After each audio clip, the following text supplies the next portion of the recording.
Hello friends, welcome back. അപ്പൊ ഇന്നത്തെ നമ്മുടെ ടോപ്പിക് എന്ന് വെച്ചാൽ ഒരു ലീവ് പ്ലാൻ ചെയ്യുമ്പോൾ, മെറ്റർണിറ്റി ലീവ് ആയിക്കോട്ടെ അല്ലെങ്കിൽ എനി ടൈപ്പ് ഓഫ് ഒരു ലോങ് ലീവ് നമ്മൾ പ്ലാൻ ചെയ്യുമ്പോൾ മനസ്സിലൊരു പേടിയൊക്കെ വരും. ആ ഒരു അത്രയും നാളത്തെ ലീവിൽ എങ്ങനെ മാനേജ് ചെയ്യും, ഫിനാൻസ് എങ്ങനെ മാനേജ് ചെയ്യും, വരവ് ചിലവുകൾ എങ്ങനെ നോക്കും, അങ്ങനെയൊക്കെ ഒരു ടെൻഷൻ ഉണ്ടാവും. അപ്പം എൻ്റെ ഒരു അനുഭവത്തിൽ നിന്ന് സെക്കൻഡ് ടൈം പ്രഗ്നന്റ് ആയിട്ടിരുന്നപ്പം മെറ്റർണിറ്റി ലീവിൽ പോകുന്നതിന് മുന്നേ ഞാൻ ഇതുപോലെ പ്ലാൻ ചെയ്ത് എനിക്ക് സക്സസ് ആയി വർക്കായി. എൻ്റെ മെറ്റർണിറ്റി കഴിഞ്ഞിട്ട് ഞാനിപ്പോൾ ജോലിക്ക് കയറിയിട്ട് 1 വർഷം കഴിഞ്ഞു. അപ്പം അന്ന് ഞാൻ എങ്ങനെയാണ് പ്ലാൻ ചെയ്തത്, പിന്നെ എൻ്റെ ഫ്രണ്ട്സിൻ്റെ അടുത്തുനിന്നും ഒക്കെ കിട്ടി ചില ടിപ്സ് എല്ലാം കൂടെ ഞാനൊന്ന് കൂട്ടിച്ചേർത്തിട്ടാണ് ഇന്ന് ഞാൻ നിങ്ങളുടെ മുമ്പിൽ വന്നിരിക്കുന്നത്. അപ്പം അത് എന്തൊക്കെയാണെന്ന് നമുക്കൊന്ന് പറഞ്ഞു പോവാം. നിങ്ങൾക്കും എന്തെങ്കിലും അതുപോലത്തെ ടിപ്സ് ഒക്കെ ഉണ്ടെന്നുണ്ടെങ്കിൽ നിങ്ങൾ അയക്ക്, നമുക്കത് ഷെയർ ചെയ്ത് പോവാം. അപ്പം വീഡിയോ കാണുന്ന മറ്റുള്ളവർക്കും അത് ഉപകാരപ്രദമാവും, എനിക്കും അത് ഉപകാരപ്പെടും. ഭാവിയിൽ നമുക്ക് ആർക്കും അങ്ങനെ ഒരു സാഹചര്യം എപ്പോൾ ആണെങ്കിലും വന്നേക്കാം. ഫസ്റ്റ് ടിപ്പ് എന്ന് വെച്ചാൽ റൈറ്റ് ഡൗൺ നമ്മുടെ ഇൻ ആൻഡ് ഔട്ട് ചെലവുകളെല്ലാം, അതായത് നമ്മുടെ വരവ് ചെലവുകളെല്ലാം ഒരു പേപ്പറിനകത്തോട്ട് കൃത്യമായിട്ട് എഴുതി വെക്കുക. അതെന്തിനാണ്? നമുക്ക് തന്നെ നമുക്കൊന്ന് അസസ് ചെയ്യാൻ വേണ്ടിയിട്ടാണ്. എന്തൊക്കെ ചെലവുകൾ നമുക്കുണ്ട്, എത്ര ചെലവുകളുണ്ട് എന്നുള്ളൊരു ക്ലിയർ പിക്ചർ നമുക്ക് ഫസ്റ്റ് വേണം. അത് ആ ഒരു ലീവ് തുടങ്ങുമ്പോഴല്ല വേണ്ടത്, അതിനു മുന്നേ നിങ്ങളിപ്പോൾ ലീവ് തുടങ്ങാൻ പോവുകയാണെന്ന് പ്ലാൻ ചെയ്യുന്ന ആ ഒരു സമയത്ത് തന്നെ നിങ്ങൾക്ക് അറിയാമല്ലോ ഏകദേശം നിങ്ങളുടെ ഒരു ഡ്യൂ ഡേറ്റ് എപ്പോഴാണ്. ഞാനിത് മെറ്റർണിറ്റി ലീവാണ് എക്സാമ്പിൾ പറയുന്നത്, കാരണം ഞാൻ മെറ്റർണിറ്റി ലീവിൽ പോകുന്നതിന് മുമ്പെയാണ് ഞാനിത് ചെയ്തത്. അപ്പം നിങ്ങൾ ചിലപ്പം പ്ലാൻഡ് ആയിട്ട് എന്തെങ്കിലും ഒരു ലോങ് ലീവ് നിങ്ങൾ എടുക്കുകയാണെന്നുണ്ടെങ്കിൽ അത് അപ്പം എന്നത്തേക്കാണ് ആ ലീവ് സ്റ്റാർട്ട് ചെയ്യുന്നത്, അപ്പം അതിന് കുറച്ച് മാസങ്ങൾക്ക് മുമ്പേ തന്നെ ഇത് ചെയ്യണം. എത്ര നേരത്തെ ചെയ്യാൻ പറ്റുമോ അത്രയും നേരത്തെ നിങ്ങളത് ചെയ്യാം. നമ്മുടെ വരവ് ചെലവുകൾ കൃത്യമായിട്ട് ഒരു ബുക്ക് എടുത്ത് അതിലേക്ക് എഴുതി വെക്കുക.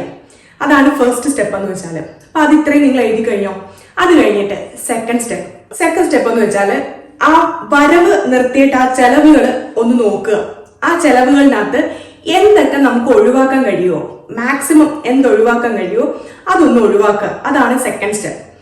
ഇവിടെ ആയിരുന്നു എൻ്റെ വലിയൊരു ടാസ്ക് എന്ന് വെച്ചാൽ.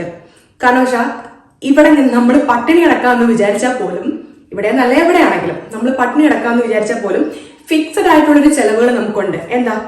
വീട് വാടകയ്ക്ക് താമസിക്കുവാണെങ്കിൽ ആ ഒരു റെന്റ് അത് ഫിക്സഡ് ആണ്, നമുക്ക് അത് ഒഴിവാക്കാൻ പറ്റത്തില്ല. രണ്ടാമത്തെ കാര്യം, മാസം വരുന്ന ഇലക്ട്രിസിറ്റി ബില്ല്, ഇത് നമുക്ക് ഒഴിവാക്കാൻ പറ്റത്തില്ല. പിന്നെ ഫോൺ റീചാർജ്, പിന്നെ നമുക്ക് ഫുഡ്, ചിലപ്പോൾ എക്സ്ട്രാ ആയിട്ട് നമ്മൾ മേടിക്കുന്ന ജങ്ക് ഫുഡും ഫാസ്റ്റ് ഫുഡൊക്കെ അവോയ്ഡ് ചെയ്യാന്ന് വിചാരിച്ചാലും വീട്ടിൽ നമുക്ക് ഡെയിലി ഫുഡ് വെച്ച് കഴിച്ചല്ലേ പറ്റുള്ളൂ. അപ്പം അങ്ങനെയുള്ള ചെലവുകളാണ് നമുക്ക് മാൻഡേറ്ററി ആയിട്ടുള്ള ചെലവുകൾ. ആ ചെലവുകളിൽ നിന്ന് നിങ്ങളൊന്ന് സൂക്ഷ്മ പരിശോധന നടത്തിയിട്ട് എന്തൊക്കെ നിങ്ങൾക്ക് കുറയ്ക്കാൻ പറ്റുമോ അതൊന്ന് കട്ട് ഡൗൺ ചെയ്യുക. ഇപ്പൊ എന്റെ കേസിൽ ഞാൻ പറയുവാണെങ്കിൽ ഞങ്ങളുടെ വൈഫൈ ഞാൻ എല്ലാം ചെക്ക് ചെയ്ത് നോക്കിയപ്പം നമുക്ക് റെന്റ് അടയ്ക്കണം, ഇലക്ട്രിസിറ്റി ബില്ല് ഞങ്ങൾക്ക് എവറി 2 monthsേ വരുള്ളൂ, എല്ലാ മാസവും ഇല്ല, എവറി 2 months. അപ്പം എല്ലാം ഒന്ന് ചെക്ക് ചെയ്തപ്പം എനിക്ക് ഇല്ലെങ്കിലും കുഴപ്പമില്ല എന്നുള്ള രീതിയിൽ എനിക്ക് കണ്ടത് ഞങ്ങളുടെ വൈഫൈ ആയിരുന്നു. ആ വൈഫൈ 1 year ഞാൻ കൊടുത്തോണ്ടിരുന്നത് €30, €30 പെർ മന്ത് ആയിരുന്നു കൊടുത്തോണ്ടിരുന്നത്. 1 വർഷം കഴിഞ്ഞപ്പം അവരത് ഫസ്റ്റ് ടൈം കസ്റ്റമർക്കാണ് അവർ ആ ഏറ്റവും കുറച്ചുള്ള പൈസ കൊടുക്കുന്നത്. 1 വർഷം കഴിയുമ്പോൾ അവർ ഗ്രാജുവലി കൂട്ടിക്കൊണ്ടുവരും. അപ്പം 1 വർഷം കഴിഞ്ഞപ്പോൾ തന്നെ ഞാൻ €45 വെച്ച് ചെയ്യാൻ തുടങ്ങി. അപ്പം ആ മെറ്റർണിറ്റി ലീവിലോട്ട് പോകുന്നതിൻ്റെ ആ കുറച്ച് മാസങ്ങൾക്ക് മുന്നെയാണ് അവർ എനിക്കൊരു ലെറ്റർ അയക്കുന്നത്, അടുത്ത വർഷം ഇത് റിന്യൂ ആകുമ്പോഴത്തേന്, അതായത് എക്സാക്ട് ഞാൻ എൻ്റെ മെറ്റർണിറ്റി സ്റ്റാർട്ട് ചെയ്യുന്ന ടൈമായി വരും ആ ഒരു സമയം. അങ്ങനെ ചെയ്യുമ്പോഴേക്ക് ഞാൻ €60 വെച്ച് പേ ചെയ്യണം. അപ്പം ഞാൻ ആലോചിച്ചു, 1 മാസം ഞാൻ €60 വൈഫൈക്ക് കൊടുക്കുവാണെങ്കിൽ 2 മാസം €120. ഈ 2 മാസത്തിലൊരിക്കൽ എനിക്ക് വരുന്ന കറണ്ട് ബില്ലെന്ന് വെച്ചാൽ ഒരു 120-നും ഒരു 150-നും ഇടയ്ക്കായിരിക്കും എൻ്റെ കറണ്ട് ബില്ല് വരുന്നത്. അപ്പം ഞാൻ ആ വൈഫൈ ഒഴിവാക്കണമെന്നുണ്ടെങ്കിൽ എനിക്കത് ഇലക്ട്രിസിറ്റി ബില്ലോട്ട് അടയ്ക്കാൻ പറ്റും. അപ്പം ഞാനത് ഒഴിവാക്കാൻ പോകുമ്പോഴും നമുക്കൊരു ക്വസ്റ്റ്യൻ എന്ന് വെച്ചാൽ, ടെലിവിഷൻ എന്ന് പറയുന്നത് സ്മാർട്ട് ഡിവൈസ് ആയതുകൊണ്ട് തന്നെ നമുക്കത് വർക്ക് ചെയ്യിക്കണമെന്നുണ്ടെങ്കിൽ ഇന്റർനെറ്റ് വേണം. അപ്പം ഈ വൈഫൈ ഇല്ലാത്തപ്പം അതെങ്ങനെ വർക്ക് ചെയ്യിക്കും എന്നുള്ളൊരു ക്വസ്റ്റ്യൻ ഉണ്ടായിരുന്നു. അപ്പം എനിക്ക് ഫോൺ റീചാർജ് ചെയ്യണമെങ്കിൽ €15, ഇവിടെ ടെസ്കോ എന്ന് പറഞ്ഞ മൊബൈലാണ് ഞാൻ യൂസ് ചെയ്തുകൊണ്ടിരുന്നത്, €15 ഞാൻ മന്ത്ലി റീചാർജിന് വേണം. എൻ്റെ ഹസ്ബൻഡിനാണെങ്കിൽ €12 വെച്ചിട്ട് പുള്ളിക്കിൻ്റെ ഫോൺ റീചാർജ് ചെയ്യാൻ വേണ്ടിയിട്ട് വേണം.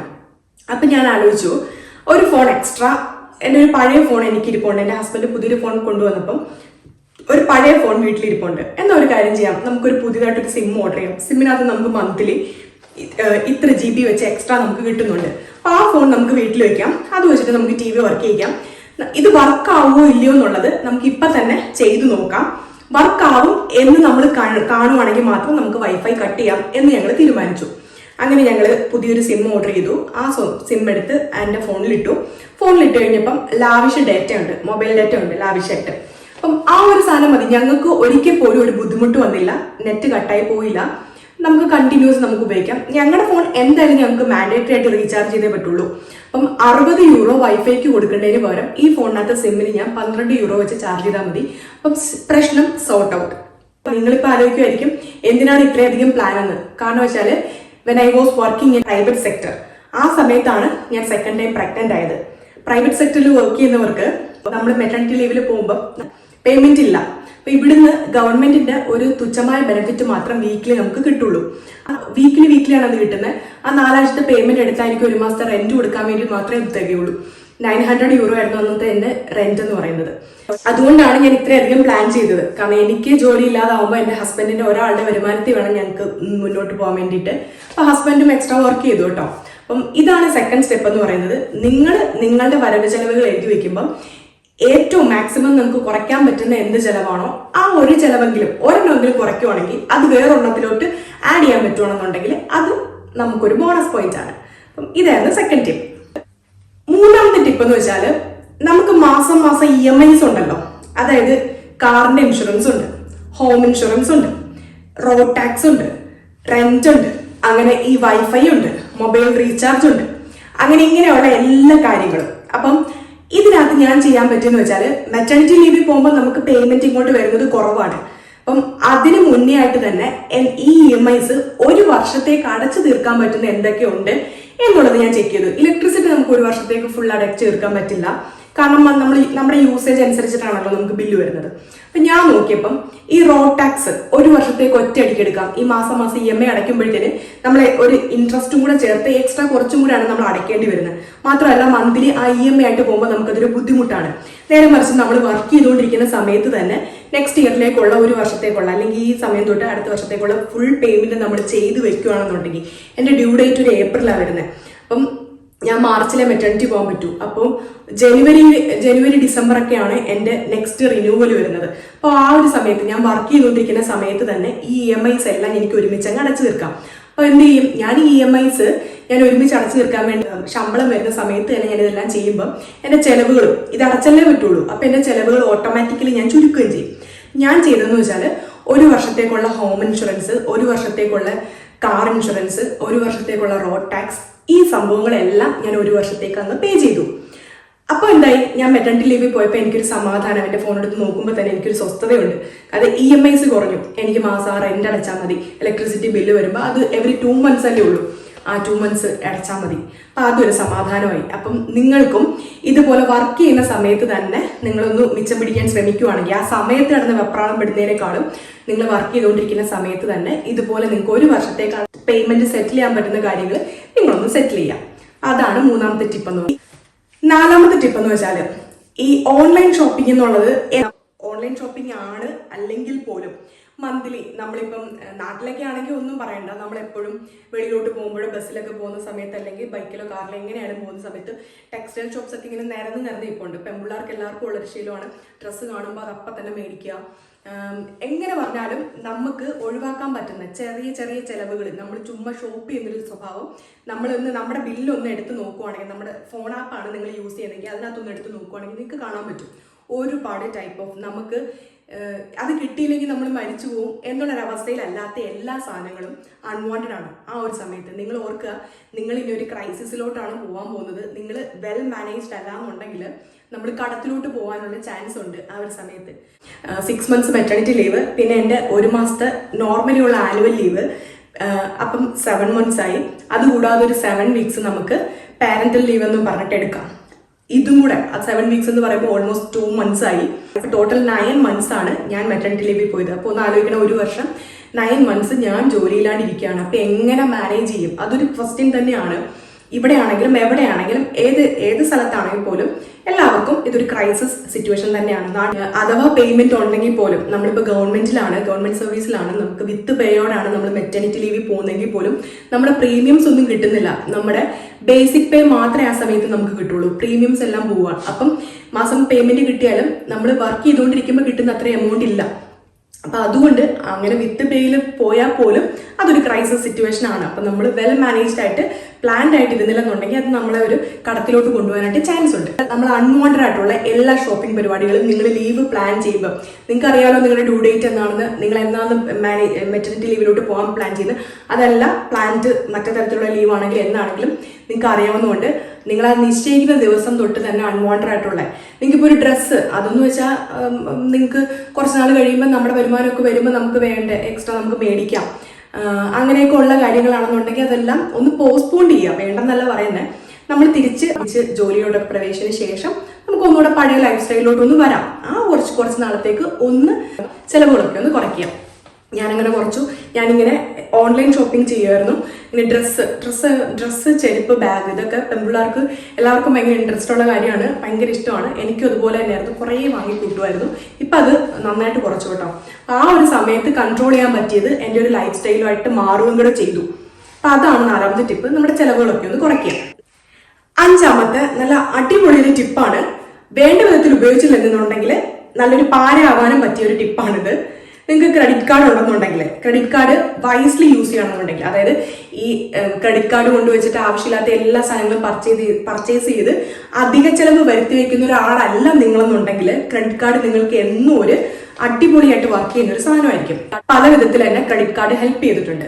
അപ്പം ക്രെഡിറ്റ് കാർഡ് എങ്ങനെ യൂസ് ചെയ്യേണ്ടതെന്ന് വെച്ചാൽ, ഞാൻ നേരത്തെ പറഞ്ഞൊരു പോയിന്റ് ഇല്ലേ, നിങ്ങൾക്ക് EMIs അടച്ചു തീർക്കാൻ പറ്റുന്നുണ്ടെങ്കിൽ അതൊന്ന് ഒരു വർഷത്തേക്കുള്ള ഒരുമിച്ച് അടച്ചു തീർക്കാൻ, അവിടെയാണ് ക്രെഡിറ്റ് കാർഡിന്റെ യൂസ് ഭയങ്കരമായിട്ട് നിങ്ങളെ ഹെൽപ്പ് ചെയ്യാൻ പോകുന്നത്. അതായത് ഈ ക്രെഡിറ്റ് കാർഡ് യൂസ് ചെയ്തുകൊണ്ട് നിങ്ങളുടെ കയ്യിൽ ഈ പറഞ്ഞ കണക്കുള്ള ഒരു വർഷത്തേക്കുള്ള റോഡ് ടാക്സ്, ഒരു വർഷത്തേക്കുള്ള EMI ഇതൊന്നും അടയ്ക്കാൻ നിങ്ങൾക്ക് പറ്റത്തില്ല എന്നുണ്ടെങ്കിൽ ആ ക്രെഡിറ്റ് കാർഡ് നമുക്ക് യൂസ് ചെയ്യാം. ഇവിടെ എന്ന് വെച്ചാൽ ക്രെഡിറ്റ് കാർഡ് 56 ഡേയ്സ് കൂടുമ്പോഴാണ് നമുക്ക് അതിന്റെ സ്റ്റേറ്റ്മെന്റ് വരുന്നത്. ആ സ്റ്റേറ്റ്മെന്റിനകത്ത് പറഞ്ഞിരിക്കുന്ന ഡേറ്റിന് മുന്നേ ആയിട്ട് നമ്മൾ ആ എടുത്ത പൈസ ഫുള്ള് നമ്മൾ അടച്ചു തീർത്ത് കഴിഞ്ഞാൽ നമുക്ക് അതിന് ഇൻട്രസ്റ്റ് ഒന്നും വരുന്നില്ല. അപ്പൊ ആ 56 ഡേയ്സ് നമുക്ക് ഇൻട്രസ്റ്റ് ഫ്രീ ആയിട്ട് നമുക്ക് ആരും പൈസ കൊണ്ട് തരത്തില്ല. അപ്പൊ നമുക്ക് ബാങ്ക് തന്നെ തരുന്ന ഒരു ഓപ്പർച്യൂണിറ്റിയാണ്. ആ ഓപ്പർച്യൂണിറ്റിനെ നിങ്ങൾ വൈസായിട്ട് യൂസ് ചെയ്യാം.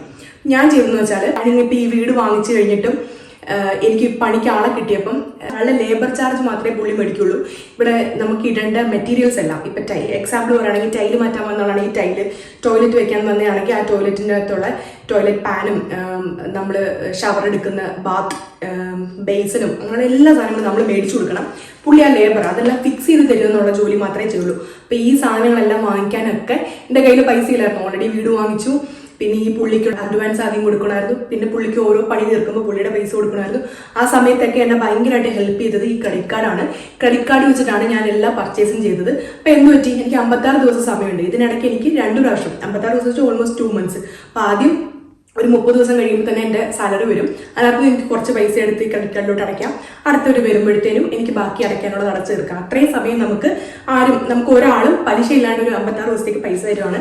അപ്പോൾ അതാണ് അടുത്തൊരു ടിപ്പ് എന്ന് പറയുന്നത്, ക്രെഡിറ്റ് കാർഡ് നിങ്ങൾ വൈസായിട്ട് ആ ഒരു സമയത്ത് യൂസ് ചെയ്യാം. അടയ്ക്കാനുള്ളൊരു മാർഗം കൂടെ കണ്ടുവച്ചതിന് ശേഷം മാത്രമേ ക്രെഡിറ്റ് കാർഡ് യൂസ് ചെയ്യുള്ളൂ, അല്ലെങ്കിൽ അതിനപ്പുറം പാരയാവുന്ന ഒരു കാര്യമാണിത്.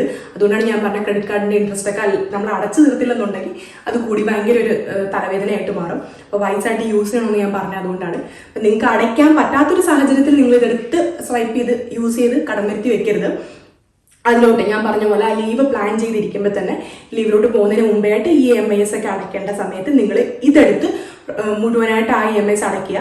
അതിനിടയ്ക്ക് വരുന്ന 2 മാസത്തെ ശമ്പളം ഉണ്ടല്ലോ, ആ സമയത്ത് നിങ്ങൾ കുറച്ചായിട്ട് അടച്ചു തീർത്ത് ആ ഒരു പേയ്മെന്റ് അടച്ച് സെറ്റിലാക്കാൻ നോക്കുക. അപ്പോൾ അതാണ് അടുത്തൊരു ടിപ്പ് എന്ന് വെച്ചാൽ. 6ാമത്തെയും ഫൈനലായിട്ടുള്ളൊരു ടിപ്പ് എന്ന് വെച്ചാൽ, നമുക്ക് എക്സ്ട്രാ ഇൻകം ആഡ് ചെയ്യാൻ പറ്റുവാണെന്നുണ്ടെങ്കിൽ അത് ആഡ് ചെയ്യാം. അപ്പം എങ്ങനെയൊക്കെ നമുക്ക് എക്സ്ട്രാ ഇൻകം ആഡ് ചെയ്യാൻ പറ്റും? ഇപ്പം ഒരു യൂട്യൂബ് ചാനലൊക്കെ തുടങ്ങിയിരിക്കുന്ന ആളുകളൊക്കെ ആണെന്നുണ്ടെങ്കിൽ ഒബ്വിയസ്ലി നിങ്ങൾക്ക് ഒരു യൂട്യൂബ് ചാനൽ അതിലോട്ട് നിങ്ങൾക്ക് കുറച്ചുകൂടി ആക്റ്റീവ് ആവും. കാരണം ലീവിലോട്ട് പോകുമ്പോഴത്തേനും കുറച്ച് സമയം നിങ്ങൾക്ക് എക്സ്ട്രാ കിട്ടുവാണ്. ആ സമയത്ത് നിങ്ങൾക്ക് ഒന്ന് ചാനലൊക്കെ ഒന്ന് മൂവ് ചെയ്ത് വന്നിട്ടുണ്ടെന്നുണ്ടെങ്കിൽ അതിനൊന്ന് തട്ടിപ്പൊക്കി എടുക്കാൻ പറ്റുക. അതല്ലെന്നുണ്ടെങ്കിൽ അതൊക്കെ വിടുക. വേറെ എങ്ങനെയൊക്കെ നിങ്ങൾക്ക് ഇൻകം ഉണ്ടാക്കാൻ പറ്റും? നിങ്ങൾക്ക് നല്ലൊരു വീടുണ്ട്, അതിൻ്റെ അപ്സ്റ്റെയറിൽ എക്സ്ട്രാ റൂംസ് ഉണ്ട്, നിങ്ങൾ ആ റൂംസ് ഒന്നും യൂസ് ചെയ്യുന്നില്ല എന്നുണ്ടെങ്കിൽ അവിടെ ഒരു കിച്ചനും കൂടെ സെറ്റപ്പ് ചെയ്യാൻ പറ്റും എന്നുണ്ടെങ്കിൽ, നാട്ടിലാണെങ്കിൽ അങ്ങനെയൊക്കെ ചെയ്യാം. ഇവിടെയാണെങ്കിലും റൂംസ് റെന്റിന് കൊടുക്കാറുണ്ട്. ഞങ്ങൾ അങ്ങനെ ചെയ്തില്ല, പക്ഷേ റൂംസ് റെന്റിന് കൊടുത്ത് നമുക്ക് എക്സ്ട്രാ ഒരു ഇൻകം, അതായത് നമ്മൾ ലീവിലോട്ട് പോകുമ്പോഴും നമുക്ക് പ്രതീക്ഷിക്കാതെ, നമ്മുടെ വരുമാനം നിലയ്ക്കുമ്പോൾ നമുക്ക് പ്രതീക്ഷിക്കാതെ കിട്ടുന്ന ഒരു എക്സ്ട്രാ ഇൻകമാണ് ഈ റെന്റ് എന്ന് പറയുന്നത്. അപ്പം നാട്ടിലാണെങ്കിൽ നിങ്ങൾക്ക് നല്ലൊരു വീടുണ്ടെന്നുണ്ടെങ്കിൽ നിങ്ങൾക്ക് അത് കംഫർട്ടബിൾ ആണെങ്കിൽ മാത്രം അപ്സ്റ്റെയറിൽ നിങ്ങൾക്ക് ഒരു റൂമും ഒരു കിച്ചനുമായിട്ട് ഒരു ഫാമിലിക്കോ അല്ലെങ്കിൽ ഒരു ബാച്ചിലറിനോ ആർക്കെങ്കിലും ഒന്ന് റെന്റിന് കൊടുക്കുകയാണെന്നുണ്ടെങ്കിൽ അത് നിങ്ങൾക്ക് മാസം ഒരു ആശ്വാസം പോലെ നിങ്ങൾക്ക് ഒരു പൈസ കിട്ടും. അതല്ലെന്നുണ്ടെങ്കിൽ വേറൊരു വഴിയെന്ന് വെച്ചാൽ ട്യൂഷൻ എടുക്കാം. എൻ്റെ ഒരു അറിവിൽ അല്ലെ എനിക്ക് തോന്നുന്നത് ഏതൊരു കാലഘട്ടം എടുത്താലും ഫുഡ്, ഹെൽത്ത്, ഫാഷൻ, എഡ്യൂക്കേഷൻ ഇത്രയും കാര്യങ്ങൾക്ക് ഒരിക്കലും ഡിമാൻഡ് കുറഞ്ഞു പോകത്തില്ല. ഇതെപ്പോഴും ഇങ്ങനെ ആഡ് ഓൺ ആയിക്കൊണ്ടേയിരിക്കും. നമുക്കിപ്പോൾ എത്ര ഡിവൈസസ് ഉണ്ട്, കമ്പ്യൂട്ടർ ഉണ്ട്, എല്ലാ സാധനങ്ങളും ഉണ്ടെന്ന് പറഞ്ഞാലും ഇപ്പോഴും നാട്ടിലൊക്കെ ആണെങ്കിലും കുട്ടികൾ ട്യൂഷന് പോകുന്നുണ്ട്. ഇവിടെ ആണെങ്കിൽ പോലും എനിക്കറിയാം എക്സ്ട്രാ സബ്ജക്ട്സിന് ട്യൂഷൻ എടുക്കുന്ന കുട്ടികളുണ്ട്. മലയാളം ഇവിടെ കുട്ടികൾക്ക് പഠിക്കാനും എഴുതാനും വായിക്കാനും അറിയാത്തത് കൊണ്ട് നാട്ടിൽ നിന്ന് ഓൺലൈനായിട്ട് മലയാളം ട്യൂഷൻ എടുപ്പിക്കുന്ന ഫാമിലി എനിക്കറിയാം. കുട്ടികൾക്ക് എന്തിനേറെ പറയുന്നു, എൻ്റെ മോന് ലേണാണ്ടിന്ന് ഞാൻ ട്യൂഷൻ എടുപ്പിച്ചിട്ടുണ്ടായിരുന്നു. ടാലന്റിനനുസരിച്ചിട്ടാണ് അവർ ബിൽഡപ്പ് ചെയ്യുന്നത്. അപ്പോൾ അവന് നല്ലൊരു ടാലന്റ് ഉണ്ട് മാത്സിലെന്ന് എനിക്ക് തോന്നിയതുകൊണ്ട് മാത്സിൽ ഞാൻ സ്പെഷ്യൽ ട്യൂഷൻ അവർ കൊടുത്തിട്ടുണ്ടായിരുന്നു. അപ്പോൾ ലേണാണ്ടെക്കിൽ അവർ ഒരു സ്റ്റുഡൻറ്റിന് ഒരു ടീച്ചർ എന്നുള്ള രീതിയിലാണ് അവർ കൊടുക്കുന്നത്. നല്ല ക്ലാസ് ആയിരുന്നു കേട്ടോ. 28 days ആണെന്ന് തോന്നുന്നു ഞാൻ ക്ലാസ് എടുത്തിട്ടുണ്ട്. അപ്പം ഞാൻ പറഞ്ഞു പറഞ്ഞതൊന്നുമല്ല. അപ്പം നിങ്ങൾക്ക് പ്രത്യേകമായിട്ടൊരു കഴിവുണ്ടെന്നുണ്ടെങ്കിൽ ഇപ്പോഴത്തെ കാലത്ത് ആൺകുട്ടികളാണെങ്കിലും പെൺകുട്ടികളാണെങ്കിലും ദൂര സ്ഥലങ്ങളിൽ അയക്കാൻ മാതാപിതാക്കൾ ഭയപ്പെടുന്ന ഒരു കാലഘട്ടമായിട്ട്. കാരണം ഒരുപാട് ന്യൂസ് നമ്മളിങ്ങനെ വായിച്ചുകൊണ്ടിരിക്കുക. അപ്പം ലോക്കലി അവൈലബിൾ ആയിട്ട് ടാലന്റഡ് ആയിട്ടുള്ള ഒരു ടീച്ചറിനെ അവർക്ക് കിട്ടുകയാണെന്നുണ്ടെങ്കിൽ ഉറപ്പായിട്ടും കുട്ടികളെ അവരവിടെ ട്യൂഷന് വിടും. അപ്പം നിങ്ങൾക്ക് അതിനുള്ളൊരു കഴിവുണ്ടെന്നുണ്ടെങ്കിൽ നിങ്ങൾക്ക് കുട്ടികൾക്ക് ട്യൂഷൻ എടുത്തു കൊടുക്കാൻ പറ്റും. എല്ലാ സബ്ജക്റ്റിനും എടുത്തില്ലെങ്കിലും നിങ്ങൾ അഗ്രഗണ്യായിട്ടുള്ള ഏത് സബ്ജക്റ്റ് ആണോ ആ ഒരു സ്പെഷ്യൽ സബ്ജക്റ്റിന് മാത്രം, അതാകുമ്പോൾ വീക്കിലി 3 days 4 days ഒരു 2 hours മാത്രം ക്ലാസ് എടുത്ത് കൊടുത്താൽ മതിയായിരിക്കും. ഒരേ ഒരു സബ്ജക്റ്റ് മാത്രമാണെങ്കിൽ. നിങ്ങൾ സ്പെഷ്യലൈസ് ചെയ്തൊരു സബ്ജക്റ്റ് ആണെന്നുണ്ടെങ്കിൽ അത് നിങ്ങൾ അതിൽ എക്സ്പേർട്ട് ആയിരിക്കും. ആദ്യം ചിലപ്പോൾ 1-2 കുട്ടികളുണ്ടെങ്കിൽ പോലും അറിഞ്ഞ കുട്ടികൾ വരുന്നതായിരിക്കും. അപ്പം അത് നിങ്ങൾക്ക് ഇൻകം കൊണ്ടുവരുന്ന മറ്റൊരു ടിപ്പാണ്. ആ ലോങ് ലീവിൽ ഇരിക്കുമ്പം എന്തായാലും നിങ്ങൾക്ക് ഒരു 2 മണിക്കൂർ ഇതിനൊക്കെ സ്പെൻഡ് ചെയ്യാൻ. ഇപ്പോൾ അത് മെറ്റേണിറ്റി ലീവിലാണെങ്കിൽ പോലും വീട്ടിലാണെങ്കിൽ കുട്ടികളെ നോക്കാൻ നമ്മുടെ പേരൻസ് ഉണ്ടാവും. ആ സമയത്ത് വീക്കിലി 3 ദിവസമെങ്കിലും ട്യൂഷൻ എടുത്ത് കൊടുക്കാൻ ഇതിനൊക്കെ പറ്റുവാണെന്നുണ്ടെങ്കിൽ ആ 2 മണിക്കൂർ കുഞ്ഞിനെ നോക്കാനായിട്ട് എന്തായാലും വീട്ടുകാരുണ്ടാവും. അപ്പം അത് നിങ്ങൾക്ക് ഇൻകം കൊണ്ടുവരുന്നൊരു കാര്യമായിരിക്കും. പിന്നെ മൂന്നാമത്തെ ഒരു ഇൻകം എന്ന് വെച്ചാൽ നിങ്ങൾക്ക് സ്റ്റിച്ച് ചെയ്യാൻ അറിയാവുന്നുണ്ടെങ്കിൽ നിങ്ങൾ ലീവ് പ്ലാൻ ചെയ്യുന്നതിന് മുന്നേ തന്നെ, മെറ്റേണിറ്റിയിലാണെങ്കിൽ അത് ബുദ്ധിമുട്ടായിരിക്കും, അതുകൊണ്ട് ഞാൻ അതല്ല പറയുന്നത്, അല്ലാത്തുള്ളവർ ഒരു ലോങ് ലീവ് പ്ലാൻ ചെയ്യുന്നവരാണെന്നുണ്ടെങ്കിൽ പ്ലാൻ ചെയ്യുന്ന സമയത്ത് തന്നെ സ്റ്റിച്ചിങ്ങിൽ ഓൾറെഡി ഇൻട്രസ്റ്റ് ഉള്ളവരാണെന്നുണ്ടെങ്കിൽ, പക്ഷെ നിങ്ങൾക്ക് പ്രൊഫഷണലി നിങ്ങൾക്ക് അറിയില്ല എന്നുണ്ടെങ്കിൽ നിങ്ങൾ കുറച്ച് നാളത്തേക്ക് നിങ്ങളുടെ ടൈം ഇൻവെസ്റ്റ് ചെയ്യുകയാണെന്നുണ്ടെങ്കിൽ 2-3 മാസത്തേക്ക് നിങ്ങൾക്ക് സ്റ്റിച്ചിങ് പഠിക്കാം. എനിക്ക് ഇൻട്രസ്റ്റ് ഉള്ളൊരു മേഖലയാണ് കേട്ടോ, പഠിക്കണമെന്ന് ആഗ്രഹമുണ്ട്. അപ്പം സ്റ്റിച്ചിങ് എന്ന് വെച്ചാൽ ഞാൻ പറഞ്ഞ പോലെ ഫാഷൻ്റെ ഫീൽഡ് ഒരിക്കലും കഴിഞ്ഞു പോകത്തില്ല. അപ്പം ഏറ്റവും കൂടുതൽ അതിൻ്റെ കാര്യം ഇരിക്കുന്ന കട്ടിങ്ങിലാണെന്ന് ഞാൻ കേട്ടിട്ടുണ്ട്. അപ്പോൾ പ്രൊഫഷണലി കട്ടിങ് ഒക്കെ നല്ല നീറ്റായിട്ട് നിങ്ങൾ പഠിക്കുകയാണെന്നുണ്ടെങ്കിൽ നല്ല രീതിയിൽ നിങ്ങൾക്ക് സ്റ്റിച്ചിങ് ചെയ്യാം. എംബ്രോയ്ഡറി എല്ലാം നിങ്ങൾ പഠിക്കുകയാണെന്നുണ്ടെങ്കിൽ നിങ്ങൾക്ക് ലോക്കലി തന്നെ നിങ്ങളിങ്ങനെ സ്റ്റിച്ച് ചെയ്യുന്ന ആൾക്കാരുണ്ടെന്ന് 10 പേരെടുത്ത് പറയുവാണെന്നുണ്ടെങ്കിൽ ഉറപ്പായിട്ടും നിങ്ങൾക്ക്, കാരണം നാട്ടിൽ സ്റ്റിച്ച് ചെയ്യുന്ന ആളുകളെ കിട്ടാൻ, നമ്മൾ പറയുന്ന രീതിയിൽ ഡിസൈൻ ചെയ്ത് തയ്ച്ച് തരാനുള്ള ആളെ കിട്ടാൻ ഭയങ്കര പാടാണ്. അവർക്ക് നല്ല ചാർജും. ഞാൻ നാട്ടിലൊക്കെ ചുരിദാറൊക്കെ തയ്ച്ചു കൊടുക്കാൻ വേണ്ടിയിട്ട് ലോക്കലി അവൈലബിൾ ആയിട്ടുള്ളൊരു ചേച്ചി ഇല്ലാത്തത് കൊണ്ട് നമ്മളൊരു ഷോപ്പിൽ കൊണ്ടു കൊടുക്കുമ്പം സാധാരണ പണ്ട് എനിക്കറിയാവുന്ന ചില സ്ഥലങ്ങളിൽ നിന്നൊക്കെ വരുന്ന കുട്ടികൾ വീട്ടിലെടുത്ത് അല്ലെങ്കിൽ അവരുടെ അമ്മമാർ തയ്ക്കുമെന്നുണ്ടെങ്കിൽ അവർ മേടിക്കുന്ന പൈസേനേക്കാളും 3 ഇരട്ടിയൊക്കെ കൊടുത്തിട്ടാണ് ഞാൻ ചുരിദാറൊക്കെ സ്റ്റിച്ച് ചെയ്ത് മേടിച്ചുകൊണ്ടിരുന്നത്. അപ്പം അത് എന്നും നല്ലൊരു ഓപ്ഷൻ ആയിരിക്കും. കാരണം ഡ്രസ്സ് ഫാഷൻ ഇങ്ങനെ മറിഞ്ഞിരിക്കുമല്ലേ, അപ്പം അതിൻ്റെ സ്കോപ്പ് ഒരിക്കലും നഷ്ടപ്പെടത്തില്ല. നിങ്ങളൊരു മ്യൂസീഷ്യൻ ആണെന്നുണ്ടെങ്കിൽ അങ്ങനെ ട്യൂഷൻ എടുത്ത് കൊടുക്കാം. ഒരു ഫാഷന് വേണ്ടിയിട്ടാണെങ്കിലും കുട്ടികളെയൊക്കെ എല്ലാ മ്യൂസിക് ഇൻസ്ട്രുമെൻസും പഠിപ്പിക്കാനും കോമ്പറ്റീഷനിൽ പങ്കെടുപ്പിക്കാനും ഒക്കെ പേരൻസൊക്കെ നെട്ടോട്ട് ഓടുവാണ്. അപ്പോൾ അതിലൊക്കെ സ്കോപ്പ് നന്നായിട്ടുണ്ടാവും. അപ്പം ഇങ്ങനെയൊക്കെയുള്ള രീതിയിൽ നിങ്ങൾക്ക് ഇൻകം ആഡപ്പ് ചെയ്യാൻ പറ്റും. അപ്പോൾ ഗൈസ്, ഇതൊക്കെയായിരുന്നു ഇന്ന് ഞാൻ നിങ്ങളുടെ അടുത്ത് പറയാൻ വേണ്ടി ഉദ്ദേശിച്ച കാര്യങ്ങൾ. ചിലപ്പം നിങ്ങൾക്ക് ഇതിനേക്കാളും, ഞാനിപ്പോൾ ഇങ്ങനെ ഒന്ന് പറയുന്നെങ്കിലും എന്നെ കേട്ടുകൊണ്ടിരിക്കുന്ന കുറേ പേർക്ക് ഇതിനേക്കാളും ഒരുപാട് നല്ല നല്ല ടിപ്സുകൾ ഉണ്ടാവുമായിരിക്കും. അപ്പം നിങ്ങൾക്ക് അങ്ങനെയുള്ള ടിപ്സ് ഉണ്ടെന്നുണ്ടെങ്കിൽ ഉറപ്പായിട്ടും കമൻറ്റിൽ കൂടെ ഷെയർ ചെയ്യുക. എനിക്കും അറിവുകൾ നേടാമല്ലോ. അപ്പം ഇനിയും നമുക്ക് മെറ്റേണിറ്റി ലീവൊക്കെ ഇനിയും നമുക്ക് എടുക്കാമല്ലോ, ചുമ്മാ പറഞ്ഞാൽ. പക്ഷെ എന്നാലും ഇനി നമുക്ക് നാളെ എന്തൊക്കെയാണ് വരുന്നത്, എനിക്കിപ്പോൾ കുറച്ച് നാളൊരു ലോങ് ലീവ് എടുത്തിരിക്കണമെന്നൊക്കെ എനിക്ക് തോന്നിക്കഴിഞ്ഞാൽ, അല്ലെങ്കിൽ ഒരു സിക്ക് ലീവ് ഒക്കെ എടുത്തു കഴിഞ്ഞാൽ ആ സമയത്ത് എനിക്കും ഇതുകൊണ്ടൊക്കെ എന്തെങ്കിലും ചെയ്യാമല്ലോ. അപ്പം ആ സമയത്ത് നമുക്ക് എല്ലാവർക്കും ഉപകാരപ്പെടുന്ന കാര്യമാണ്. അപ്പോൾ ഒന്നുകൂടെ ഞാനതൊന്ന് ബ്രീഫായിട്ട് പറയാം. ഫസ്റ്റ് ടിപ്പ് എന്ന് വെച്ചാൽ നമ്മുടെ വരവ് ചെലവുകൾ കൃത്യമായിട്ട് പേപ്പറിനകത്തോട് എഴുതി വെക്കുക, അതൊന്ന് അനലൈസ് ചെയ്യാം. രണ്ടാമത്തെ ടിപ്പ് എന്ന് വെച്ചാൽ അതിനകത്ത് നമുക്ക് ഒഴിവാക്കാൻ പറ്റുന്ന എന്തെങ്കിലും ഒരു കാര്യം, അല്ലെങ്കിൽ 1 2 എത്ര കാര്യങ്ങൾ നിങ്ങൾക്ക് കിട്ടുമോ മാക്സിമം ആ കുറച്ച് നാളത്തേക്ക്, ആ ഒരു 9 അല്ലെങ്കിൽ 8 മാസം എത്ര നാളത്തേക്കാണോ ലീവ് എടുക്കാൻ പ്ലാൻ ചെയ്യുന്നത് അത്രയും നാളത്തേക്ക് മാറ്റി നിർത്താൻ പറ്റുന്ന ചിലവുകൾ ഉണ്ടെങ്കിൽ അതൊക്കെ ഒന്ന് മാറ്റി നിർത്തുക. മൂന്നാമത്തെ കാര്യം എന്ന് വെച്ചാൽ 1 വർഷത്തേക്കുള്ള ഒരു EMI നിങ്ങൾക്ക് ഇത് കണക്ക് അടച്ചു തീർക്കാൻ പറ്റുന്നുണ്ടെങ്കിൽ അതൊന്ന് അടച്ചു തീർക്കാനായിട്ട് നോക്കുക.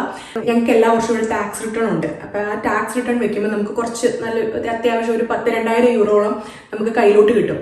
അപ്പം എനിക്ക് ആ ഒരു സമയത്ത് വലിയൊരു ആശ്വാസമായിരുന്നു. അങ്ങനെ ഒരു 2,000 യൂറോ കിട്ടിയപ്പം എൻ്റെ സേവിങ്സിൽ സൂക്ഷിച്ച് വെച്ചിരുന്ന കുറച്ച് പൈസയും കൂടി ഇട്ട് ഒരു 3,800 യൂറോളം എൻ്റെ കാർ ലോൺ പെൻഡിങ് ഉണ്ടായിരുന്നു. ആ കാർ ലോൺ ഞാൻ അടച്ചു തീർത്തപ്പോൾ എൻ്റെ ഒരു EMI എനിക്ക് കുറഞ്ഞു കിട്ടി. അപ്പം അതൊരു ടിപ്പാണ്.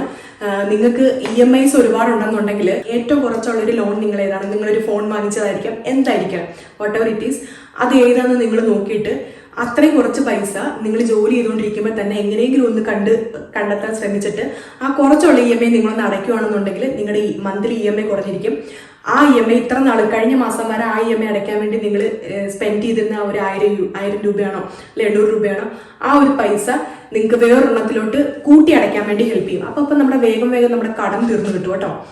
ഞാനത് അങ്ങനെയാണ് ചെയ്തത്. എൻ്റെ കാറിൻ്റെ ലോൺ ഞാൻ അടച്ചു തീർത്തപ്പോൾ ഒരു EMI എനിക്ക് കുറഞ്ഞു കിട്ടി, കംപ്ലീറ്റ്ലി കുറഞ്ഞു കിട്ടി. അപ്പോൾ ആ EMI അടയ്ക്കാൻ വേണ്ടി ഞാൻ വെച്ചിരുന്ന പൈസയും കൂടെ അടുത്തൊരു കാര്യത്തിലോട്ട് എനിക്ക് ഇൻവെസ്റ്റ് ചെയ്യാൻ പറ്റി, അടുത്തൊരു കാര്യത്തിലോട്ട് എനിക്ക് അടച്ചു തീർക്കാൻ വേണ്ടി പറ്റി. അങ്ങനെ എൻ്റെ കടങ്ങളൊക്കെ അങ്ങനെ ഒരു പ്ലാനിങ്ങോടെ ചെയ്തതുകൊണ്ടാണ് മെറ്റർണിറ്റി കഴിഞ്ഞ് ഞാൻ എൻ്റെ അപ്പോഴേക്ക് മെറ്റർണിറ്റിയിൽ ഇരുന്നപ്പോഴാണ് ഞാൻ ഈ ഇൻ്റർവ്യൂ അറ്റൻഡ് ചെയ്ത് ജോലി കിട്ടിയത്. അത് കഴിഞ്ഞിട്ട് ഞാൻ പുതിയ ജോലിയിലോട്ട് കയറിയിട്ട് 6 months ആവുന്നതിന് മുമ്പ് തന്നെ നമ്മൾ പുതിയ വീട് മേടിച്ചു. നിങ്ങൾ ആലോചിക്കണം, മെറ്റർണിറ്റി ലീവിൽ ഇരിക്കുമ്പം എൻ്റെ ചെലവുകൾ എങ്ങനെ കൊണ്ടുപോകാന്നുള്ള പ്ലാനിങ് ആണ് ഞാൻ ചെയ്തത്. കടമില്ലാതെ ഞാൻ ഇരുന്നത് കൊണ്ട് അടുത്ത ജോലിയിൽ കയറിയപ്പോൾ തന്നെ എനിക്ക് കുറച്ച് പൈസ 6 മാസം കൊണ്ട് സേവ് ചെയ്തിട്ട് ഒരു വീട് മേടിക്കാൻ വേണ്ടി എനിക്ക് പറ്റി. അപ്പം നമ്മൾ വിചാരിച്ചാൽ നമുക്ക് സാധിക്കും. അപ്പം നമ്മളൊന്ന് പ്ലാൻ ചെയ്യണം, വ്യക്തമായിട്ടൊന്ന് ബുക്കിലോട്ട് എഴുതി വെച്ച് നല്ല വൃത്തിയായിട്ട് ചിന്തിച്ചിരുന്ന് പ്ലാൻ ചെയ്യുകയാണെങ്കിൽ നമുക്ക് സാധിക്കും എല്ലാ കാര്യങ്ങളും. അത് നമ്മുടെ അനുഭവത്തിൽ നിന്ന് പറയുകയാണ് കേട്ടോ. അപ്പം അതാണ് അടുത്തൊരു ടിപ്പ് എന്ന് വെച്ചാൽ നമ്മുടെ EMIs എങ്ങനെയെങ്കിലും 1 വർഷത്തേക്കുള്ളത് ഒരുമിച്ച് അടച്ചു തീർക്കാൻ പറ്റുന്നുണ്ടെങ്കിൽ അങ്ങനെ അടച്ചു തീർത്തിട്ട് നമ്മുടെ മന്ത്ലി EMIs കുറയ്ക്കുക. അപ്പം നമ്മൾ ലീവിലിരിക്കുന്ന സമയത്ത് അത് നമുക്കൊരു ആശ്വാസമായിരിക്കും.